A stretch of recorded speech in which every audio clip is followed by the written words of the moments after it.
اعوذ باللہ من الشیطان الرجیم بسم اللہ الرحمن الرحیم وَإِذَا فَعَلُوا فَاحِشَةً قَالُوا وَجَدْنَا عَلَيْهَا آبَاءَنَا وَاللَّهُ أَمَرَنَا بِهَا قُلْ إِنَّ اللَّهَ لَا يَأْمُرُ بِالْفَحْشَاءِ أَتَقُولُونَ عَلَى اللَّهِ مَا لَا تَعْلَمُونَ۔ اور وہ لوگ جو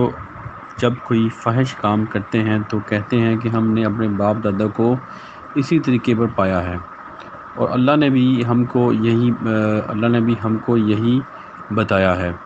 آپ کہہ دیجئے کہ اللہ تعالیٰ فحش بات کی تعلیم نہیں دیتا۔ کیا اللہ کے ذمے ایسی بات لگاتے ہو جس کی تم سند نہیں رکھتے؟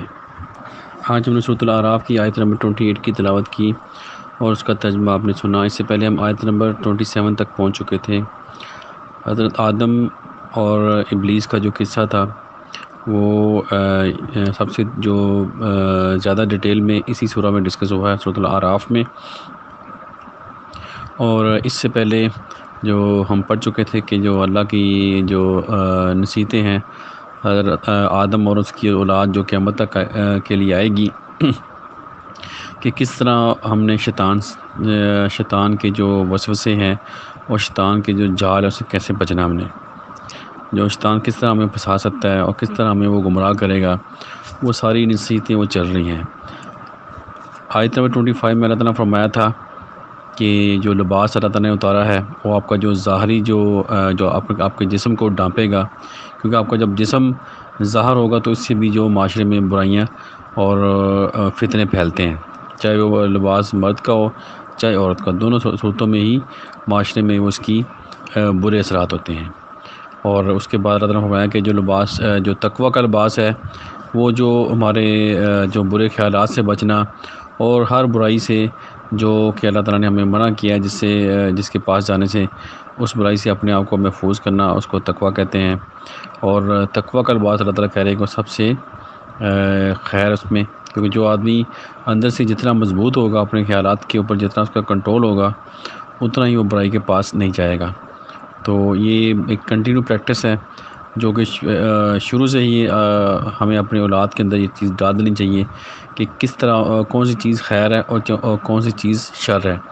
اور برائی کے پاس کون سی برائی کے کن کن برائیوں سے انہوں نے بچنا ہے، اور کیسے انہوں نے خیر کے کام کر کے اپنے آپ کو برائی سے دور کرنا ہے۔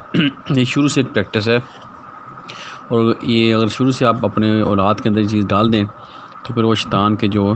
وسوسوں سے اور شیطان کی جو چالوں سے بچ سکتے ہیں۔ تو یہ اللہ تعالیٰ نے بتایا 25 نمبر جو آیت تھی، اور اس کے بعد آیت نمبر 26 میں اللہ تعالیٰ نے فرمایا تھا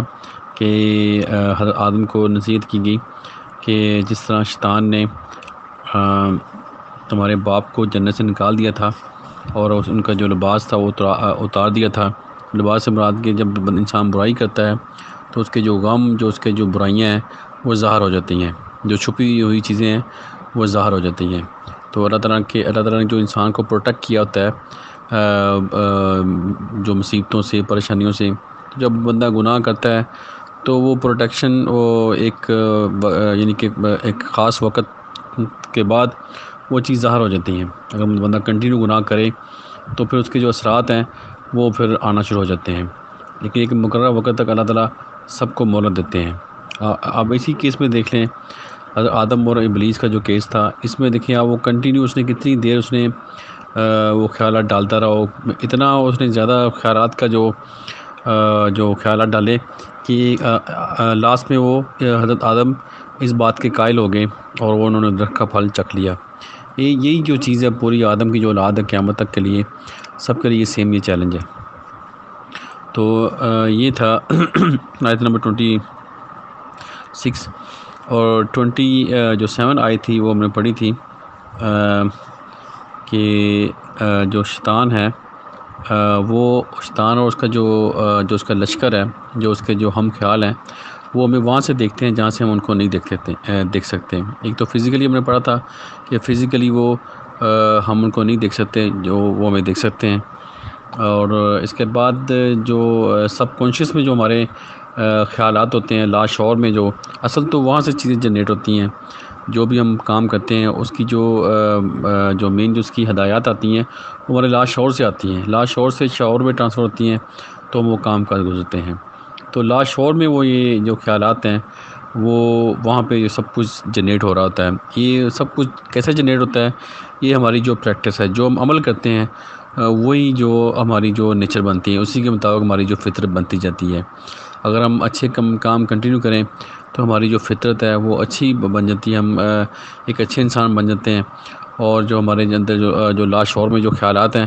وہ بھی اچھے ہوتے ہیں، اور وہ شیطان کے لیے اتنا ہی بڑا چیلنج ہوتا ہے کہ اس کو وہ راستے سے ہٹا سکے۔ انہی لوگوں کے بارے میں اللہ تعالیٰ نے فرمایا کہ جو اللہ کے خالص بندے ہیں، جو اللہ کے مخلص بندے ہوں گے، ان کے اوپر اس کا زور نہیں چلے گا۔ تو مخلص بندے وہی ہوں گے جن کے عمل اچھے ہوں گے اور ان کی جو پریکٹس ہے وہ اللہ کے احکامات کے مطابق ہوگی۔ تو یہاں تک ہم پڑھ چکے تھے کہ یہ جو شیطان جو ہیں، یہ جو اس کے جو خیالات ڈالتے ہیں وہ انسان کے لا شعور کے لیول پہ جا کے یہ کام کرتے ہیں، وہاں پہ وہ کنٹینیو ورک کر رہے ہوتے ہیں، لیکن ہمیں بالکل اس کی خبر نہیں ہوتی کہ کیا کر رہے ہوتے ہیں۔ لیکن اس سے بچنے کے طریقے اللہ تعالیٰ نے بتا دیے ہمیں کہ وہ تقویٰ ہے، کہ جو آدمی جتنا تقویٰ اختیار کرے گا وہ اتنا ہی اس کے جو شیطان کے جو حملے ہیں جو کہ وہ لا شعور پہ جا کے کرتا ہے، انسان کے سب کانشیس پہ کرتا ہے، اتنا ہی وہ اس سے محفوظ رہیں گے۔ یہ آیت نمبر 27 پڑھی تھی۔ آج جو ہم نے پڑھی آیت نمبر 28 کہ جب وہ یعنی کہ جو شیطان کے جو فالورز ہیں، جو شیطان کے راستے پہ چلتے ہیں، جو لوگ جو اللہ کے راستے پہ نہیں چلتے، وہ کیا کرتے ہیں کہ وہ کوئی بھی جو برائی کا کام کرتے ہیں تو وہ کہتے ہیں کہ ہم نے اپنے باپ دادا کو اسی طرح کرتے پایا ہے، اور اللہ نے ہمیں اسی طرح حکم دیا ہے۔ تو یہ ان لوگوں کا ذکر کیا جا رہا ہے جو کہ نیک کام جو کہ ایسا نیک کام کرنے کی کوشش کرتے ہیں اور اس کو وہ اللہ کی طرف منسوب کرتے ہیں، جو کہ اللہ تعالیٰ کہہ رہے ہیں کہ بالکل وہ فحاشی کا کام ہے۔ تو یہ اس کی جو بیک گراؤنڈ پہ جو اگزامپل دی گئی ہے، جو اشارہ دیا گیا ہے، وہ جو قریش تھے جو اسلام سے پہلے وہ برہنہ جو وہ طواف کرتے تھے، یعنی کہ کپڑوں کے بغیر وہ خانہ کعبہ کا وہ طواف کرتے تھے۔ تو ان کا وہ جو خیال یہ تھا کہ یہ اسی طرح جو ہمارے باؤ اجداد ہیں وہ اسی طرح کرتے ہیں، اور اس کو وہ صحیح سمجھتے تھے۔ حالانکہ جو عام ان کی جو زندگی تھی اس میں اس کو برا سمجھتے تھے، وہ کہ لباس کو اتارنا یا اس طرح شرعام اس طرح اپنے آپ کو اپنی فحاشی کو ظاہر کرنا، اس کو وہ برا سمجھتے تھے اپنی جو پرسنل لائف کے اندر۔ لیکن یہ جو چیز تھی وہ جو مذہب کے اندر جب وہ عبادت کے اندر آئے، جو اس کو وہ جو اللہ کی کہہ لیں کہ عبادت ہے تو طواف، اس میں جب آئے تو انہوں نے وہ اس چیز کو ایک نیکی سمجھ کے کیا، انہوں نے نیک کام سمجھ کے کیا۔ تو یہ چیز کو اللہ تعالیٰ فرما رہے ہیں کہ اللہ تعالیٰ برائی کا حکم، اللہ تعالیٰ فحاشی کا حکم نہیں دیتے۔ اللہ تعالیٰ جو بھی فحش کام ہے، جو برے کام ہے، جسے معاشرے میں جو فحاشی پھیلے، بے حیائی پھیلے اور فتنے پیدا ہوں اور اس سے آگے مزید برائیاں پھیلے، اللہ تعالیٰ اس کا حکم نہیں دیتا۔ یہاں پہ اس چیز کی نفی کر دی گئی۔ اب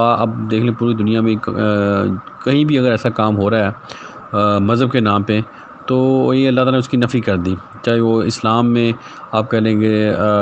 جو درباروں کے اندر ہوتی ہے فحاشی، ڈفرنٹ طرح کی بہت سے دربار ہیں جہاں پہ بہت طرح کے جو کام ہوتے ہیں جو کہ اسلام کے مطابق نہیں ہے، تو اس کی نفی کر دی گئی یہاں پہ۔ یا کوئی بھی اور دوسرے مذاہب میں بھی وہ جو اس طرح کا کام کرتے ہیں، کئی بھی جو اللہ کے نام پہ جو برائی کرتے ہیں کہ یہ ہمیں اللہ نے ایسا حکم دیا ہے،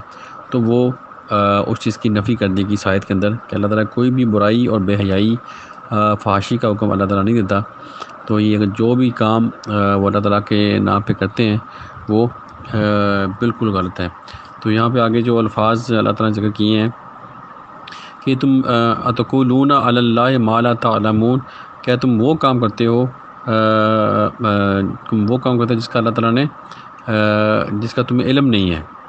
کہ یہ علم کے اوپر دیکھیں، نالج جو ہے یہاں پہ اس کی بھی اہمیت بتائی گئی کہ علم کتنی ایک بڑی اللہ تعالیٰ کی نعمت ہے، اور علم کا ہونا کتنا ضروری ہے۔ کہ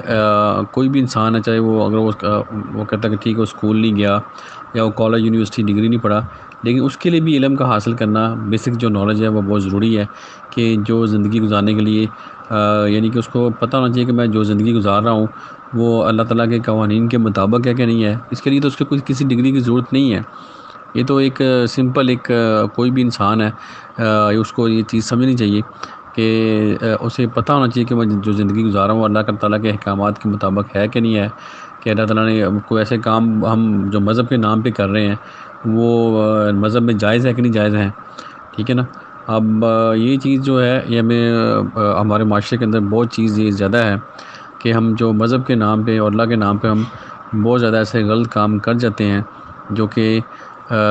جو جائز نہیں ہوتے ہیں، جو اللہ تعالیٰ نے ان کے منع کیا ہے۔ یعنی کہ پیسے کا آپ دیکھیں کہ یہ درباروں پہ یا اس طرح کے دوسری رسم و رواج پہ جو کہ مذہب کے نام پہ کی جاتی ہیں، ہم اتنا پیسہ ضائع کرتے ہیں کہ اتنے پیسے میں کتنے لوگوں کا جو آپ جو نظام ان کا جو روزگار کا ہم نظام چلا سکتے ہیں۔ تو یہ چیز جو ہے یہ اس کو ہم سب کو کوشش کرنی چاہیے، جو بھی ہمارے جو سننے والے ہیں سب کو میری یہ پیغام ہے کہ سب کو یہ کوشش کرنی چاہیے کہ جو چیزوں کا جو ضائع ہونا ہے یہ بہت بڑی خرابی ہے۔ آپ کوشش کریں کہ ہمارے ارد گرد جو لوگ اس طرح پیسوں کو ضائع کرتے ہیں یا وہ فضول خرچی کرتے ہیں، کوشش کریں کہ کسی نہ کسی طریقے سے ان کو پیغام دیا جائے، چاہے ان کو آپ بول کے کہیں، چاہے ان کو آپ کسی نہ طریقے سے آپ ان کو اپنا پیغام ضرور دیں کہ یہ اپنا جو پیسہ ہے وہ اس طرح یا اپنے جو ریسورسز ہیں اس کو ایسے ضائع نہ کریں، اور ان ریسورسز کو جن کا حق ہے ان تک پہنچنا چاہیے۔ اگر سب ہم اسی طرح کوشش کریں، تھوڑی تھوڑی کوشش کریں، تو معاشرے میں ایک خوشحالی آ سکتی ہے۔ تو یہ اللہ تعالیٰ کی بہت بڑی نصیحت ہے ہمارے لیے اس آیت کے اندر کہ ہم کوئی چیز اللہ کی طرف ایسی منسوب نہ کریں جس کا اللہ نے ہمیں حکم نہیں دیا یا جس سے اللہ تعالیٰ نے منع کیا ہے۔ تو یہ ایک ہی الفاظ کے اندر اللہ تعالیٰ نے فرما دیا کہ اللہ تعالیٰ فحاشی اور بے حیائی کا حکم، برائی کا حکم نہیں دیتا۔ تو کوئی بھی کام جو کہ برا کام ہے اس سے اللہ کی طرف ہم منسوب نہیں کر سکتے۔ اور اللہ تعالیٰ سے دعا ہے کہ اللہ تعالیٰ ہمیں ہر قسم کی جو برائی سے بچنے کی توفیق عطا فرمائے، اور جو ہمارے جو ریسورسز جو ہیں وہ ضائع ہوتے ہیں اس سے اللہ تعالیٰ ہمیں بھی بچائے، اور ہمیں توفیق دے کہ ہم دوسروں کو بھی اس چیز سے بچا سکیں کہ وہ اپنے جو ریسورسز ہیں وہ لوگوں کے لیے جہاں پہ ان کا حق ہے وہاں پہ استعمال ہو۔ دعا کہ پوری دنیا میں جو بیمار اللہ تعالیٰ ان کو شفا دے، جو پریشان ہے، کسی بھی پریشانی میں مبتلا ہیں،